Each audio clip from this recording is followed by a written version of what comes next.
Shalom, it's Limit Editor God. You saw the thumbnail. Today, I'm going to be informing you of the 5 signs you will see before the homeless completely invade your neighborhood. A lot of people in my comment section think this whole homeless situation is a LA or New York thing, but the sad truth is that it's coming to a neighborhood near you. Here are the 5 things you need to look out for. Stay tuned to the end of this video to get my top piece of advice to dealing with the homeless once they're actually in your area. Also, hit the like button, subscribe to the channel, and drop a comment in the comment section. Sign number 1 is a lack of public bathrooms. The first sign to look out for is a lack of public restrooms in your area. Yesterday, I went up to Ocean Beach, San Diego, after driving 2 hours from Los Angeles to Ocean Beach, which the locals have now dubbed the name Homeless Beach. The first thing I wanted to do was, use a bathroom. I went to Target. Target is like my go-to bathroom spot when I'm on the road because they always have nice, clean bathrooms right near the entrance. You can just get in and get out. And so I ended up, I ended up going to that Target, and they said they don't have a public bathroom, which is kind of weird because almost every Target has a bathroom. And so then I ended up having to try to go to this other little spot with like a barbershop. They had said the same thing. So everybody just said you have to walk 2 blocks down to go use the bathroom at the lifeguard station. And so if you begin to notice that stores in your area begin saying they don't have a public restroom, or they start putting coin-operated doors on the restroom, you have to get a key to unlock the bathroom. Or the worst one of all, they have a bathroom, but they always have an out of order sign on it, and it doesn't matter what day you go, what month you go, what year you go, the out of sign is always on the bathroom door. This is basically the first sign that homeless are coming into your area. Now listen, when I was working security, there was a 24-hour McDonald's across the street from my mall, and they had so many homeless going there late at night, to seek shelter from the cold. They were in the bathrooms in the dining area. And so they ended up they were kind of causing havoc inside the McDonald's, of course, because you can't have that many homeless people in one area and not cause a little bit of havoc. And so the McDonald's employees were always calling the police, And so it got to the point where the police actually got fed up and literally shut them down from legally being able to operate from like the hours of 12 to 5 until they found a solution for their homeless issue. And I don't know if that McDonald's was owned by, McDonald's itself, or if it was like a private franchise. But of course, if you're a 24-hour McDonald's and they shut down some of your hours, you're going to try to figure out your solution to be able to open back up. So what they ended up doing was basically installing, those collapsible rolling gates that were able to lock off the whole dining area and the whole, entrance way to the bathrooms. And they did that every night around 12 p.m. And that's what they ended up having to do, and go to the city and say, okay, this is what we did, and then they were allowed to, I guess, operate again in between those hours. And as far as the homeless population in that area, I mean, my entire employment was based off of removing homeless people from the client's property.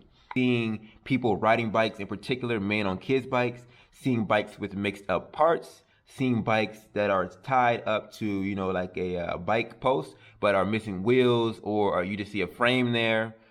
This is a very clear sign of the homeless population coming into your area.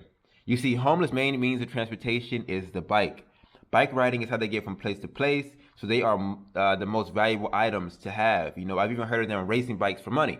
And most of the times, they have multiple bikes either to sell or to use for parts for their main bike. So pay close attention to the bike activity in your area. Extremely random items in extremely random places is the third thing to look out for. If you watch any of my videos, about the homeless crisis, you might have seen some of the very random things that you see just when you're out in these areas, that make you just ask, why is that there? Or how did that even get there? Or what put this here? If you ask questions like that, oh yeah, that's a good sign that the homeless are there. While filming my videos, if you look at my videos, you'll see anything from burnt trash cans to hot dogs and jeans inside of a tree. These things are very common among areas with large homeless populations. I feel that it's mostly because they have mental illnesses. Some of them do, which I believe cause them to commit such strange acts. And then you also have to think that some of these people are on drugs or they're drunk. And so these actions may have made sense while they were high or while they were drunk. And so they did it. But, when somebody who's not drunk or who's not high sees it, it's just like, what the, So if you begin to see these random acts, these random things, like go ahead and watch my homeless population series. If you begin to see these random things, like I pointed out in those videos, like a mattress in the middle of the street, you know what I mean, or a couch, flipped upside down inside of a pool, just random things like that, you know what I mean. It's a bet that they are in your area. The next thing to look out for is stolen and abandoned shopping carts.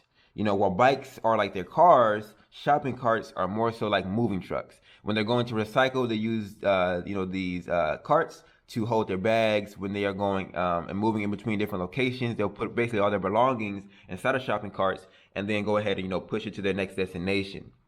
Shopping carts are normally abandoned because they're less valuable than bikes, and they're a lot bigger and more cumbersome after a while. So they're pretty much just abandon them. It's easier to just get a new one when it's time to move again, or when you have to do a certain activity. Now, some homeless people will actually, keep their shopping carts if they're like they really make their living recycling and things like that. They will keep their shopping carts, and I've actually seen them like chained up to fences and different things like that, just the same way you would chain up a bike. Most carts will also be abandoned in random areas, which goes back to my other point. It combines basically points number 3 and 4. If you're seeing an El Super cart and you don't have any El Supers in your area, again, that's a random item in a random place. And it also goes into this point, which is having an abandoned shopping cart or the shopping carts in your area. The last sign and the most clear and evident sign that the homeless are in your area is, of course, seeing tents and actual homeless. This is the most clear and obvious sign that the homeless are in your area.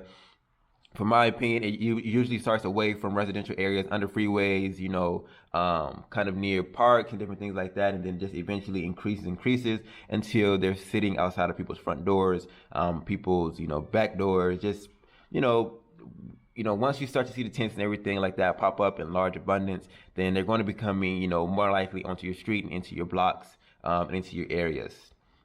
Now, I told you in the beginning to stay to the end to get my number 1 tip on how to deal with the homeless in your area. And this is it right here, man. My advice is to, first and foremost, don't fight it.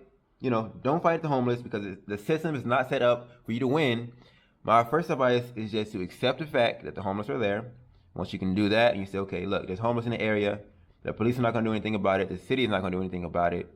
You now have to figure out, what do you want to do? Once you figure it out, you got to say, okay, either I love this area, I love this house, I love this school district so much that I'm willing to stay and put up with it.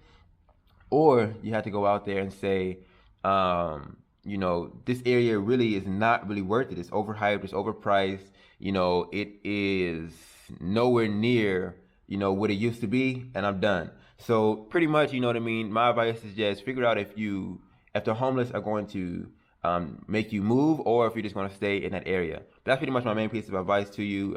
Being somebody who's lived in LA, who's dealt with this before, who's dealing with it now, that's my main piece of advice for you. But other than that, thank you for watching this video. Don't forget to like this video, subscribe to the channel, and drop a comment in the comment section. Drop the word team in the comment section. I greatly appreciate it. Other than that, I'll see you in the next one. Peace.